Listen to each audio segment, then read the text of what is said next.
Hello family, আসসালামু আলাইকুম। পর্বের শুরুতেই আমরা জিচান এবং জাউতানকে কনফারেন্সে দেখতে পাই। এখানে জাউতান সবার কাছে ক্ষমা চাচ্ছিল, আর তখনই সেখানে জাওয়ান চলে আসে। সাথে সেই লোকটিও ছিল। সে মাইকে বলতে থাকে, আমি জাউতানকে ইনোসেন্ট প্রুফ করে ছাড়বো। তখন সেই লোকটি বলতে থাকে, আমি আর আমার ওয়াইফ একসঙ্গে বড় হয়েছি। আমরা একে অপরকে খুব ভালোভাবে চিনি, আর আমরা জানি যে আমরা একে অপরের জিনিস কোথায় রেখেছি। একদিন আমার ওয়াইফ তার গল্পের শর্ট স্টোরি পাবলিশ করছিল। তারপর লুসি আমাকে কোথা থেকে খুঁজে বের করছিল আর এসে বলে, আমার আপনার গল্পের কপিরাইট চাই। এরপর কিছুদিন পার হয়ে যায়। লুসি আবার আমার ওয়াইফের সঙ্গে দেখা করে আর বলে, আমরা আপনার কাছ থেকে যে কপিরাইট নিয়েছিলাম সেটা এখন তুলে নিতে চাই, আর আমি জাউতানকে ফাঁসিয়ে দিতে চাই। আর আমার ওয়াইফকে এটাও বলে, আমি তোমাকে টাকা দিচ্ছি আর তুমি এখান থেকে অনেক দূরে চলে যাও। তখন সেই লোকটি জাউতানের কাছে অনেক ক্ষমা চায়।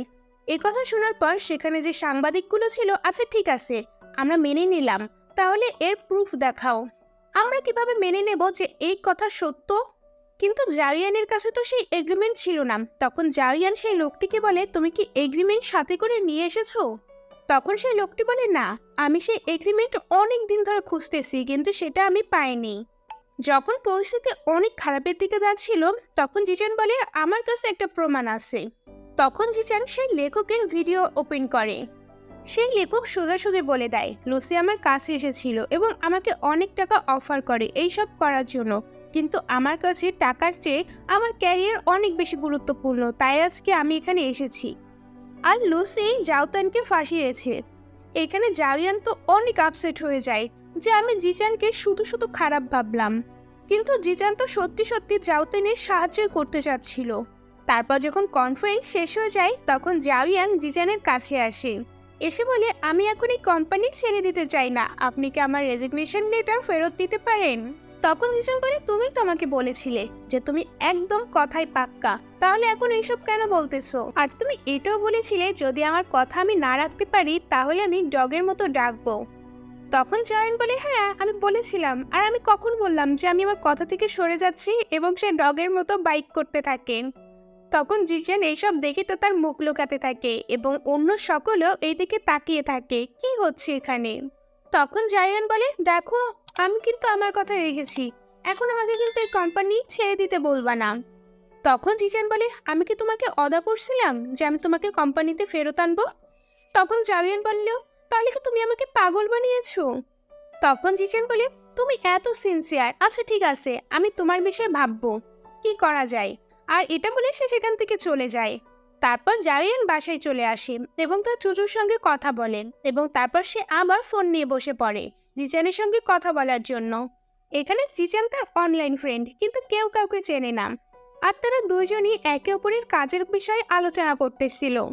তারপর জাওয়ান বলে, আমি তোমাকে একটা নুডলসের রেসিপি বলতেছি, এটা আমি প্রত্যেক দিন খাই। তখন জিচান তার বলা মতো নুডলস বানাতে থাকে, আর বানানোর পর সে জাওয়ানকে ছবিও পাঠায়। তারপর এদের মধ্যে আরও কথা হয়। তারপর জাওয়ান জিচানকে বলে, আচ্ছা ঠিক আছে, তাহলে এখন তুমি ঘুমিয়ে পড়ো, সকালে তো আবার তাড়াতাড়ি উঠতে হবে। তারপর তাদের মধ্যে যখন কথা বলা শেষ হয়ে যায়, তারপর জিচান সেই নুডলস খেতে থাকে। আর তখনই জিচানের কাছে জিনিহানের একটি ছবি আসে আর বলে, অবশেষে আমি তোমাকে খুঁজে পেলাম। তারপর পরের দিনের সিন দেখতে পাই, সেখানে জিনিয়ান সেই ক্যাফেতে কাজ করতেছিল, আর জানলা দিয়ে দেখতে পাই যে জিচান সেখানে আসতেছে।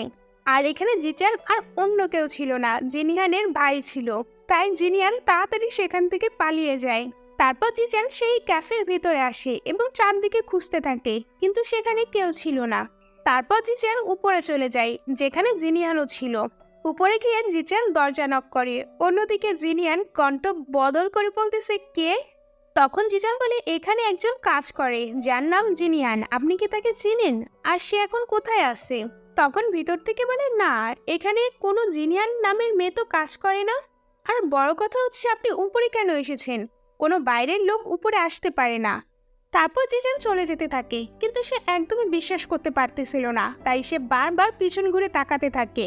অন্যদিকে জাওয়ান অফিসে ছিল এবং সে বারবার ভাবতেছিল, আমি কিভাবে এই অফিসে থাকতে পারি। পিছনে তার ফ্রেন্ড ছিল, সে অন্য একটা কলিগকে মারতেছিল আর বলতেছিল, তুমি কিভাবে বলতে পারো যে জাওয়ান এখানে আর থাকতে পারবে না? তখন জাওয়ান উঠে দাঁড়ায় এবং বলে, দেখে নিও, আমি এই কোম্পানিতে থাকবই। এবং সে সোজা জিজানের অফিসের দিকে যায়। কিন্তু জিজান তো তার অফিসে ছিল না। তখন জাওয়ান তার অফিসে প্র্যাকটিস করতে থাকে যে সে কিভাবে জিজানের কাছে ক্ষমা চাবে। কিন্তু জাওয়ান তো এটা জানতো না যে সেখানে ক্যামেরা ছিল, আর সেই ক্যামেরার জন্য জিজান তাকে দেখতেছিল। তারপর জিজান যখন তার অফিসে আসে তাকে জিজ্ঞাসা করে, তুমি এখানে কি করতেছো? জাওয়ান জিজানকে দেখে বলে, আমি এখানে পরিষ্কার করতেছিলাম, কারণ এখানে অনেক বেশি নোংরা। তখন জিজান বলে, এর জন্য তো তুমি ক্লিনারকে ডাকতে পারতে। এটা শুনে জাওয়ান সোজা যে জিজানের হাত ধরে এবং বলে, আমাকে একটা সুযোগ দাও প্লিজ, আমাকে এখান থেকে বের করে দিও না। আর ওই রেজিগনেশনও ভুলে যাও, আমি জানি না ওটা কোথা থেকে আসলো। নিজে দিয়ে বলে, কোথা থেকে আসলো? জিজান তার হাতের দিকে তাকায় যেটা জাওয়ান ধরেছিল, তাই তাড়াতাড়ি জাওয়ান সেই হাত ছেড়ে দেয়। তারপর জিজান তার চেয়ারে যেয়ে বসে এবং বলে, তাড়াতাড়ি তোমার সিনসিয়ারিটি দেখাও আমাকে। তখন জাওয়ান বলে, এরপর থেকে আমি একা আর কোনো কাজ করব না, যেটা আমার করা উচিত ছিল না। কিন্তু প্রথমে আমি শুধু জাওতানকে বাঁচাতে চেয়েছিলাম, এরপর থেকে আমি এটাও করব না। কিন্তু জিজান এরপরও মানতেছিল না। তখন জাওয়ান বলে, আমি কেমন ভুল করেছিলাম? যদি মানতে না পারো তাহলে মানার দরকার নেই। আর এটা বলে সে সেখান থেকে চলে যেতে থাকে। আর তখন সেখানে ক্যামিন আসে আর এসে বলে, জাওয়ান তোমার সঙ্গে এইচআর কথা বলতে চাই। তখন জাওয়ান বলে, আমি কারোর সঙ্গে কথা বলতে চাই না। আর এটা বলে সে সেখান থেকে চলে যাচ্ছিল। তখন ক্যামিন বলে, জিজান এটা হচ্ছে জাওয়ানের ফর্মাল লেটার। আর এটা শুনে তো জাওয়ান সেখানেই থেমে যায় এবং দৌড়ে জিজানের কাছে আসতে থাকে এবং এসে সে তার কার্ডটি ধরতে যায়, কিন্তু জিজান তার আগেই সেই কার্ডটি নিয়ে নেয়। জাওয়ান আবার ক্ষমা চেতে থাকে। এখানে ক্যাবিন হাসতে থাকে। এখানে জাওয়ান ক্যাবিনকে খুব কড়া নজরে দেখতে থাকে।